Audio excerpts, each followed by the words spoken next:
बिस्मिल्लाहिर्रहमानिर्रहीम। बचपन में एक्सीडेंट हुआ तो एक डॉक्टर ने मेरा इलाज किया। उसके बाद अम्मा हर पीर मुझे उनके पास ले जाती। वो मुझे एक इंजेक्शन लगा देते और अम्मा सख्ती से मना करती कि ये बात किसी को मत बताना। कुछ साल बाद हम दूसरे शहर शिफ्ट हो गए और अम्मा परेशान रहने लगी। और फिर अचानक अम्मा का इंतकाल हो गया। मरने से पहले अम्मा ने कहा, अपनी शादी से पहले एक बार उस डॉक्टर से जरूर मिलना। मैंने वैसा ही किया। जब मेरी शादी तय हो गई तो मैं अब्बा से झूठ बोलकर उसी अस्पताल में उस डॉक्टर से मिलने गई। जब वो डॉक्टर जल्दी से वही इंजेक्शन लाया और मुझे लगाने लगा, लेकिन वो ये नहीं जानता था कि मैं भी डॉक्टर बन चुकी हूँ। मैंने जैसे ही उस इंजेक्शन का नाम देखा तो पैरों तले से जमीन निकल गई, क्योंकि वो तो आज मैं अपनी जिंदगी का सबसे बड़ा राज मालूम करने के लिए सफर कर रही हूँ। ये सफर मेरे लिए बहुत ही कठिन है, क्योंकि इन गली कूचों से मेरे बचपन की बहुत सी यादें वाबस्ता हैं। चंद एक खुशगवार यादें हैं, बाकी सब सुई की तरह चुभती हुई दर्दनाक यादें हैं। मेरा बचपन बड़ा अजीब गुजरा था और इसकी वजह मालूम करने के लिए मैं अम्मी के बताए हुए पते पर पहुंच चुकी थी। ये एक डॉक्टर का क्लिनिक है। इसके बाहर लगी डॉक्टर के नाम की तख्ती अब गर्द आलूद हो चुकी है। मुझे ये सब देखकर मायूसी हो रही है कि शायद ये क्लिनिक बंद हो चुका है और मैं अपना राज मालूम किए बिना ही यहाँ से चली जाऊंगी। मगर मैंने दरवाजा खोला तो वो खुल गया। मैं अंदर दाखिल हुई तो वहां एक डॉक्टर बैठा था। मैं उसे एक सेकंड के 1000वें हिस्से में पहचान गई थी। वो अक्सर मेरे ख्वाब में आया करता था, मगर क्या वो भी मुझे पहचान गया था? उसने कांपते हाथों के साथ एक इंजेक्शन निकाला था और बोला, तुम्हें तुम्हारी वालदा ने भेजा है ना नाविया? मैंने इस बात में सर हिला दिया तो डॉक्टर ने मेरे सामने ही इंजेक्शन भरना शुरू कर दिया था, जिसे देखते ही मेरी जान निकल गई, क्योंकि अम्मी ने मेरे सर पर काली चादर उड़ाई थी और खुद भी एक बड़ी सी चादर से अपना चेहरा और वजूद ढांप लिया था। अम्मी ने मेरा हाथ थाम लिया और बोली, रास्ते में ना तो किसी से बात करनी है और ना ही नजर उठाकर इर्द गिर्द देखना है। मैंने अम्मी की ताकीद पर अमल किया तो वो मुझे पैदल चलाती हुई मोहल्ले से दूर ले गई थी और फिर उन्होंने एक रिक्शा करवाया और मुझे उसमें बिठाकर क्लिनिक की तरफ ले जाने लगी थी। मुझे क्लिनिक में जाना बिल्कुल भी अच्छा नहीं लगता था, क्योंकि डॉक्टर मुझे इंजेक्शन लगाया करता था।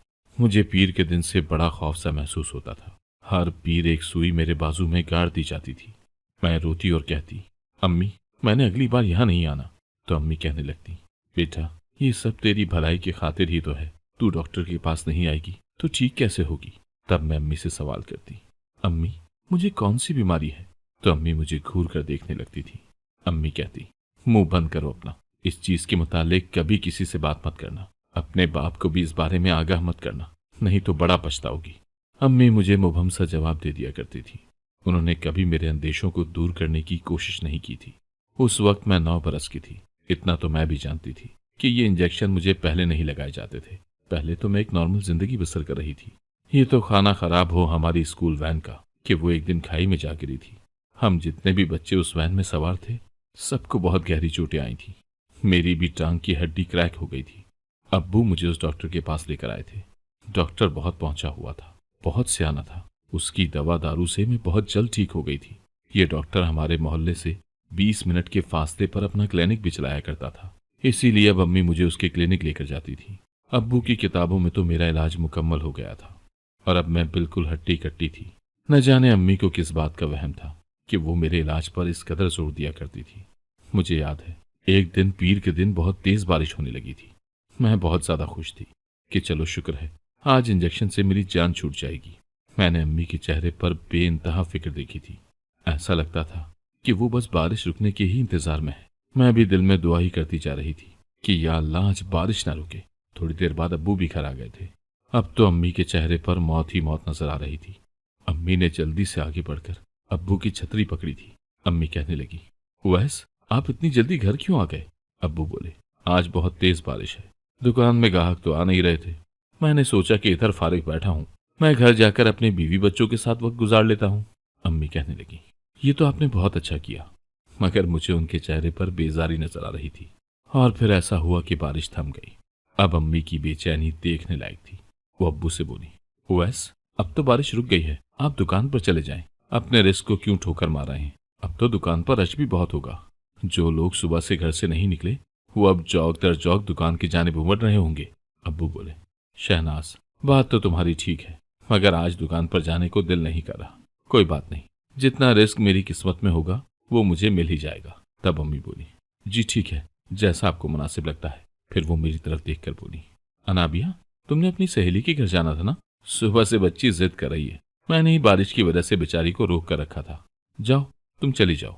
मैं एकदम से मुस्कुरा दी कि चलो मैं मोहल्ले की सैर कराती हूँ। मैं बाहर निकलने लगी तो अम्मी मेरा हाथ पकड़कर मुझे अपने साथ कमरे में ले गई और बोली, चादर तो ले लो। मैं झुंझुला गई थी। अम्मी कमरे में जाकर बोली, अनाबिया, तुम अपने अब्बू के सामने मुझसे कहो कि अम्मी मैं अकेली घर से बाहर जाने से हिचकिचाती हूँ, आप मुझे मेरी दोस्त के घर छोड़ाएं। मैं बिदक पड़ी और बोली, नहीं अम्मी, मुझे आपकी जरूरत नहीं है, मैं अकेली भी जा सकती हूँ। मेरी बात सुनकर अम्मी खा जाने वाली निगाहों से मुझे घूरती रही थी।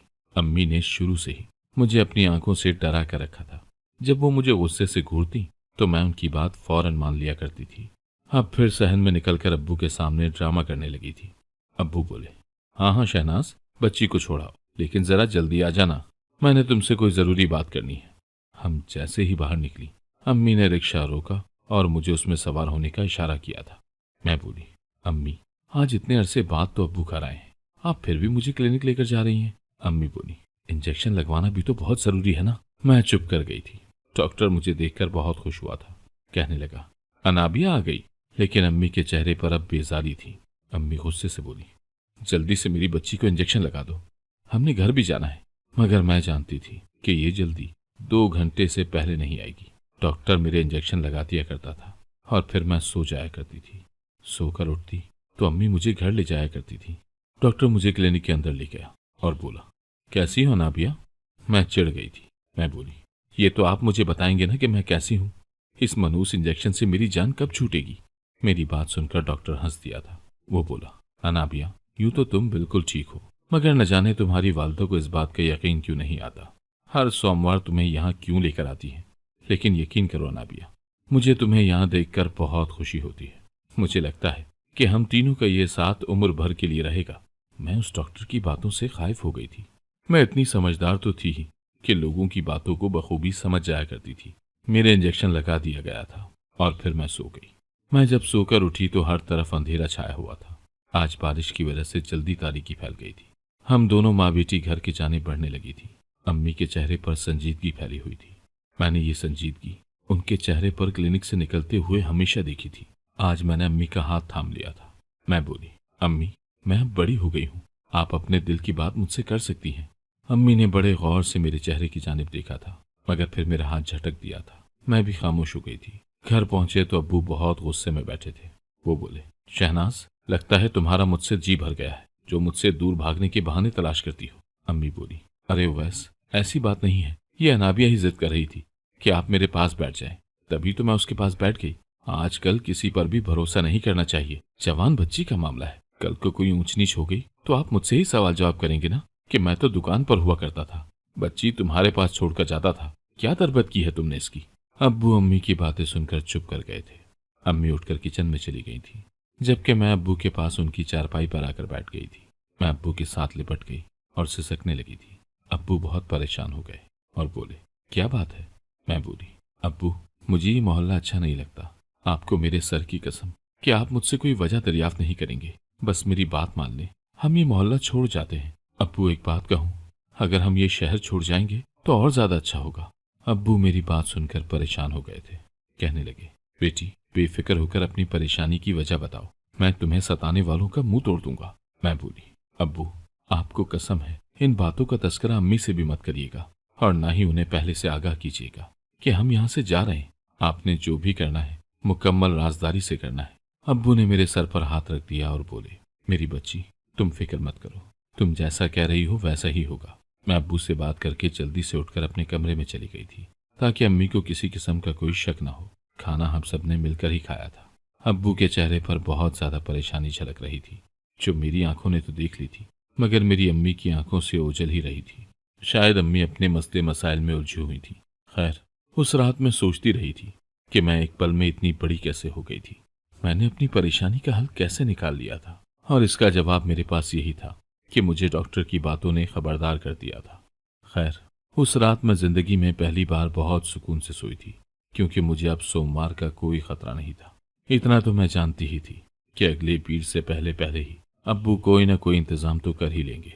मैं जानती थी कि अपनी लगी लगाई रोजी को छोड़कर हिजरत करना बहुत मुश्किल काम है, मगर मैं तब बहुत छोटी थी। मेरे नन्हे से जहन में इसके अलावा कोई हल ही नहीं आया था। और ये जुमेरात की बात है, अब्बू 12 बजे ही घर वापस आ गए थे। अम्मी कदरे हैरान हुई थी, क्योंकि अब्बू कभी भी इस वक्त घर नहीं आते थे। अब्बू बोले, शहनाज, जल्दी जल्दी से अपना सामान पैक कर लो, हम आज शाम 4 बजे की बस से रावलपिंडी जा रहे हैं। अम्मी बहुत ज्यादा परेशान हो गई थी। वो कहने लगी, क्यों, खैर तो है? अब्बू बोले, सब खैर है, बस इस्लामाबाद से अपना दाना पानी उठ गया है। अम्मी बोली, ये कैसी बातें कर रहे हो वैस, हम अपना ठिकाना छोड़कर क्यों जाएं? तब अब्बू बोले, यहाँ मेरी जिंदगी को खतरा है, यहाँ से जाना ही पड़ेगा। अम्मी अब्बू की बात सुनकर बेबस हो गई थी। अब ना चाहते हुए भी उनके पास इनकार की कोई गुंजाइश नहीं थी, इसीलिए वो उठकर अपने कपड़े वगैरह समेटने लगी थी। मैं बोली, अब्बू, क्या आप सच कह रहे हैं? अब्बू ने अपना शफकत भरा हाथ मेरे सर पर रखा और बोले, तुम मेरी जिंदगी हो मेरी बच्ची, तुम्हें खतरा है तो समझो मेरी जिंदगी को खतरा है। मैं अब्बू की बात सुनकर हंस दी थी, जबकि अम्मी सामान पैक करते हुए रोती चली जा रही थी। यूं उस रोज हम इस्लामाबाद को हमेशा हमेशा के लिए खैर बात कहकर रावलपिंडी शिफ्ट हो गए थे। मैं इस तब्दीली से बहुत खुश भी थी और मुतमईन भी। अब्बू की रोजी भी शायद यहीं पर लिखी थी। उन्होंने अपनी दुकान बेचकर जो सरमाया हासिल किया था, उन्होंने पार्टनरशिप पर एक बिजनेस में लगा दिया था। अल्लाह ने उन्हें खूब मुनाफा दिया था। हम रातों रात अमीर हो गए थे। पहले पहल तो अम्मी यहाँ पर आकर उदास रहा करती थी, मगर फिर वो भी खुश हो गई थी। वो अपनी जिंदगी में मशगूल हो गई थी। यहाँ आकर एक बार भी अम्मी मुझे किसी डॉक्टर के पास लेकर नहीं गई थी, और डॉक्टर हजरात से मेरा डर खत्म हो गया था। तब अब्बू ने मुझसे एक दिन अपनी ख्वाहिश का इजहार किया। वो बोले, मेरी बच्ची, मेरी बहुत बड़ी ख्वाहिश है कि तुम डॉक्टर बन जाओ। अब्बू की बात सुनकर मैं हैरान हुई थी।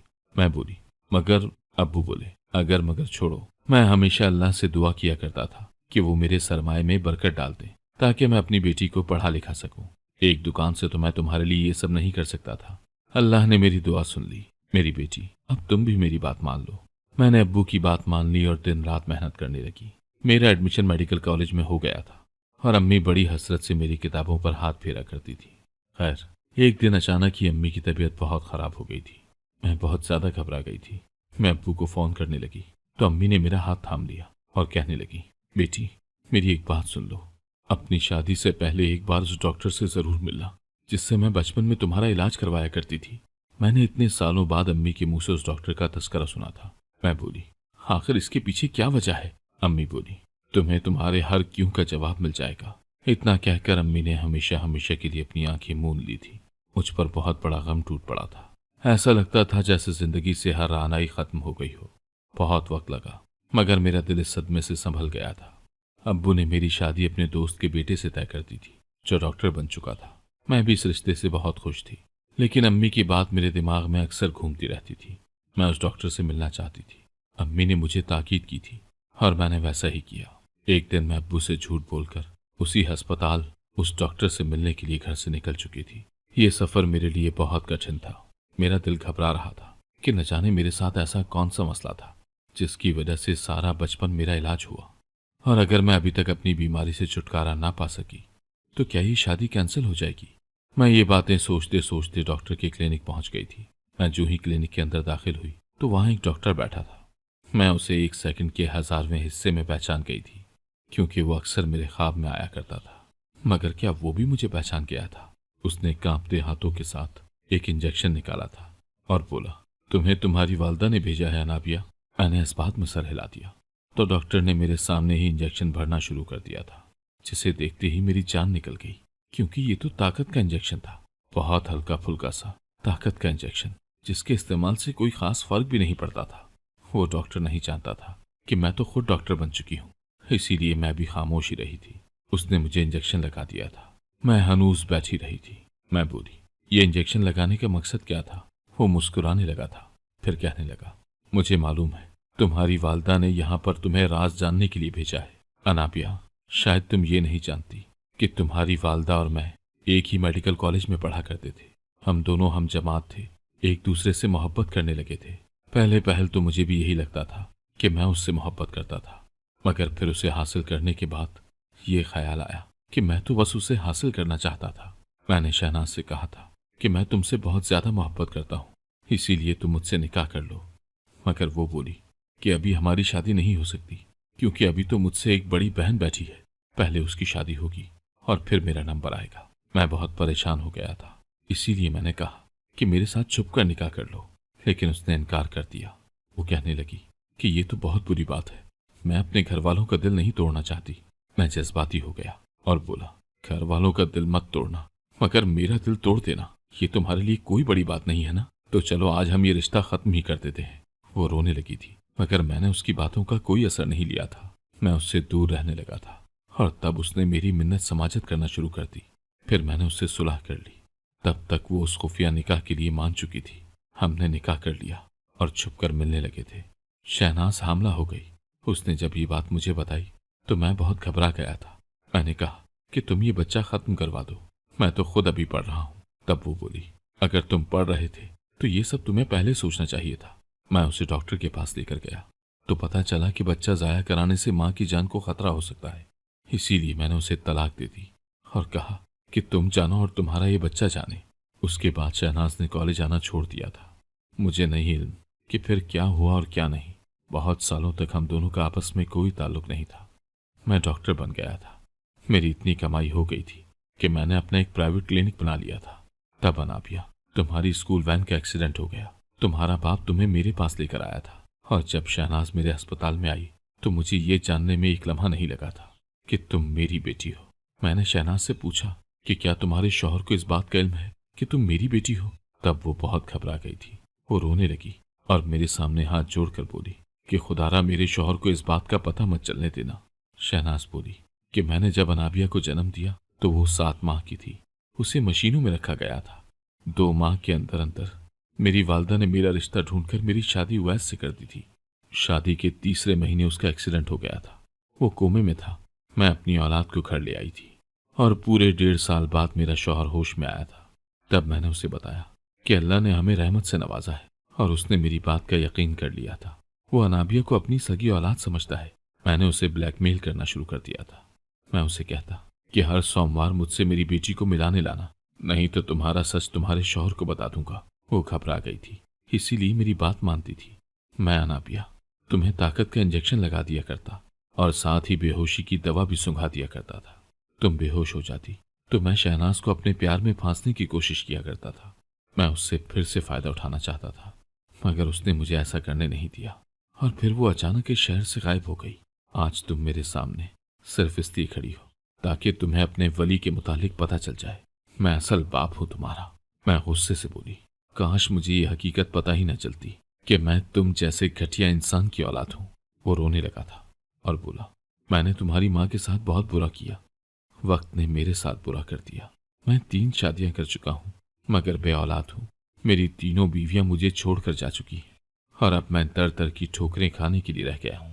मेरी बच्ची, तुम मुझे तन्हा छोड़कर मत जाओ। मैं हंस दी और बोली, इसे मकाफात अमल कहते हैं, जरा इसका मजा चखो। इतना कहकर मैं वहां से निकल गई थी। मैं अपने बाप का मान नहीं तोड़ना चाहती थी, इसीलिए मैंने अपने मंगेतर से बात की और कहा कि हम निकाह कोर्ट में कर लेंगे और शादी धूमधाम से वालदैन की रजा से। मैंने उसे अपनी सच्चाई बता दी थी। उसने मेरा मान रखा था। मैं अक्सर सोचती हूँ कि दुनिया में कुछ लोग सिर्फ दूसरों की जात को तकलीफ पहुंचाने के लिए आते हैं, जैसा कि मेरा सगा बाप। मगर जहाँ बुरे लोग हैं वहीं अच्छे लोग भी हैं, जैसा कि मेरा सौतेला बाप। उसने हमेशा मेरी माँ की गलतियों से सरफे नजर किया था और उसे हमेशा खुश रखा था। अगर आपको आज की कहानी पसंद आई है तो वीडियो को जरूर लाइक कीजिएगा और अपने दोस्तों के साथ भी शेयर कीजिएगा। और हाँ, अगर आपने अभी तक हमारा चैनल सब्सक्राइब नहीं किया तो जरूर सब्सक्राइब करें। मिलते हैं कल एक नई और दिलचस्प कहानी के साथ। अल्लाह हाफिज।